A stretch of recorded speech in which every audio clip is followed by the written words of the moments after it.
me. My pleasure entirely. Worrying times that we're living in, and just all praying, trying to keep safe and hoping and making dua that our youngsters don't get infected by this pandemic, this virus. Mm. You want to motivate, or you've started a motivational program for young people that are getting infected. What's it all about? And being an environmentalist, how does this tie in with this initiative of yours? Yeah, so unfortunately, I was diagnosed with the COVID about now, I think it was 4 weeks ago. But Oh, alhamdulillah, I've recovered fully, and Alhamdulillah. it wasn't an easy journey for me. I'm just about 34 years old at the moment, and I do have about two comorbidities. One is that I'm overweight. The other is that I had a heart problem, was born with a heart problem. So Oh. I've actually implanted a pacemaker. So Were you knowing, hospitalized, Nazeer? well, alhamdulillah, I wasn't. I was close to it, quite close to it. But having the support of, your family and the doctor, I think it really did help me prevent that. And we really didn't want me to get to that stage of. So it was an interesting journey, but quite a difficult one. I mean, I started with just the normal symptoms, right? Just fever and body pain, and it wasn't even severe at that time. And what But did you do at that point? How did you self-medicate, or how were you taking care of yourself at that point? yeah, I mean, at that point, it was just, just normal medication, Panados and anti-inflammatories, because those weren't the very serious sort of symptoms. The only one weird sort of symptom I had, which not many people have, is this very, very sensitive back, like a, sensitivity in the skin on my back.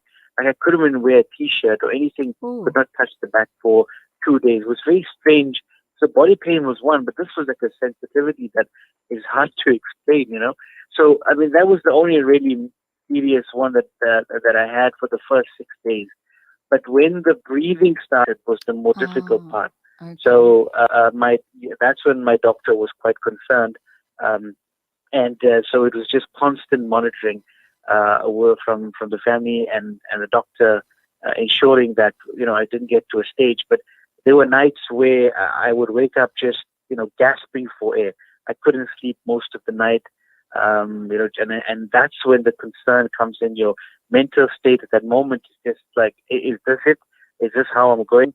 But having someone there to support you, like family and people who've already also experienced it, was what really helped me get past that difficult stage. And that's why I started helping younger people, friends of mine, and it just kind of grew from there. So, what is it? How is it that you're helping them? Are you just providing moral support and giving them necessary information? That's the first part of the question. The second part is just to backtrack on your response. You said you had breathing difficulty. How did you overcome that? Did you have home oxygen to assist you through those bad periods? So yeah, I'll start with the breathing issue. So what is happening was, most of my symptoms, sort of, or the serious, the other symptoms, kind of died down by day 6, day 7. But the only thing that was left from day 8 to day 14 was the breathing issue. Mm. So what it would start with was just like really shallow breathing. It felt like every time I took a breath, there was a little ball that started developing in the chest area. So it'll Oh, go down the throat, and then it'll get into this ball, and that ball just didn't want to go down.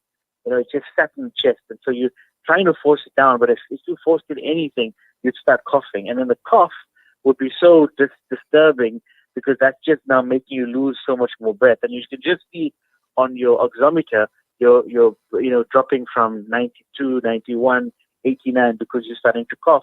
You're not getting enough oxygen in mm, your mm. system. So it's that really scary phase that you would go through. So for that, my doctor and really helped, and he gave really good advice. He said three things. He said, walk, talk, and inhale. Mm. Really that. So he said, walk as much as you can. If you get a space, away from your neighbors and away from everyone else. Go downstairs, open up, in an open area, get that sunlight, and start walking. It was difficult because you can't even breathe. You gasping for air. No, I mean, just having a shower or, changing or walking from the bedroom to the lounge was such a difficult task. Now imagine walking outside. So I think that was really one thing that helped, because you're pushing your lung. And what he said was your lung is like, a sponge, or it is a sponge. And so if you take sponge and you put it into water, it gets really heavy, right? And so you got to squeeze that liquid out, that fluid out. You don't want your lung to have that fluid. And so you want it to be dry so that it can expand and contract as it needs to be. So ensuring that that lung is working is one of the ways that you're going to get that fluid out. So that was walking. And then talking, he says, when you're talking like this, you're breathing out all the time. So you have to forcing yourself to take breaths.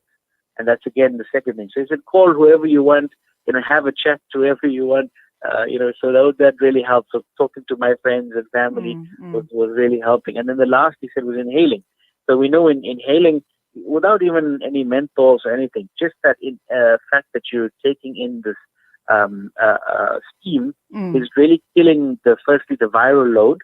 So how much of actually the virus you have in your nasal cavity and so on. But it's also forcing you to get that deeper breath, to try and ensure that you're taking that deeper breath, which is really important to get that lung again. Okay, tell me, better. During this time, did you go for a COVID test just to, confirm that you did have, you were in fact infected? Yeah. So the first, I only went for the test on day 5, because from day 1 to 4, it was just normal sort of symptoms. And I thought, okay, maybe it's not so serious, but I was isolated. But on day 5, I lost my taste now. And then I was like, nope, I'm going for a test because this is not normal. And so I got my results on day 6. I know it's controversial, but a friend of mine phoned me that evening when I posted it online on day 6, and he said, look, I've got ivermectin. Do you want it? I was like, I'll take anything right now because I'm really concerned. Okay, let me ask you this question then. When you took the ivermectin, because I'm just hearing that SAPRA is, suggesting that they're going to take legal action against doctors and pharmacists who prescribe or, prescribe it to their patients. I guess when you're desperate, you're going to grab onto anything. Did you take the ivermectin? How long did you take it for? And did it make a difference in your condition? Yes, I took it on day 6 and day 7, 1 tablet each. But on day 7, so this wasn't prescribed by a doctor. A friend of mine had it. And I just said, yeah, I'll take it. He said he's seen good results from other people, so I just took it. And so day 6, I took it. In day 7, I took it. But on day 7, I also visited my doctor in the morning, and he gave me double dose of steroids. He gave me a cough mixture, blood thinners, and an antibiotic. So on day 8, all of the symptoms had disappeared. Wow. So was it ivermectin, or was it the doctor's prescriptions? I don't know. Was it my sister? She does body talk, so she was doing sessions for me, body talk sessions. So could it be all of those things? But the only thing that stayed from day 8 was the breathing issue. So most of the fever and the body pain all kind of disappeared. So all right. That was the concern. Okay, so you did ask me. Yeah, sorry, Karen. No, you carry on.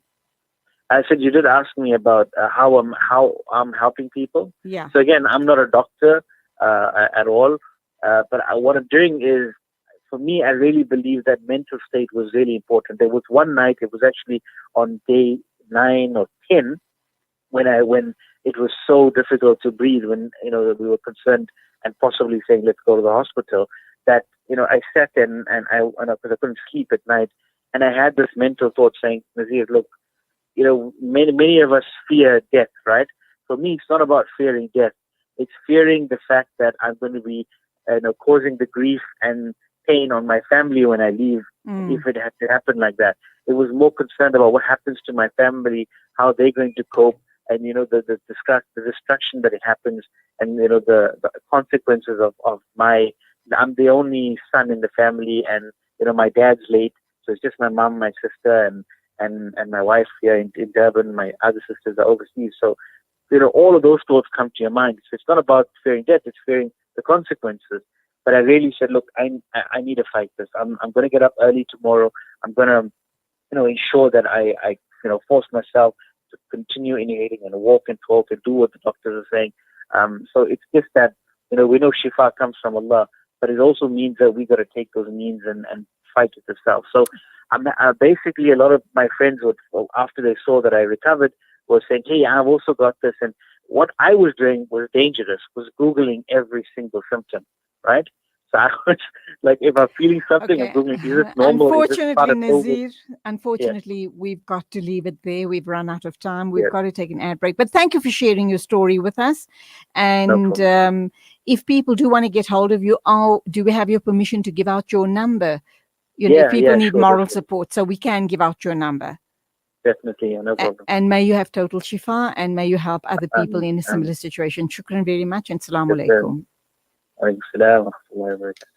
Osman's Taj Mahal Spice and Rice. For over 80 years, Osman's Taj Mahal have been perfecting the art of the perfect blend of spices, pure, aromatic, and well-seasoned. Spices to tantalize your taste buds. From creative cuisine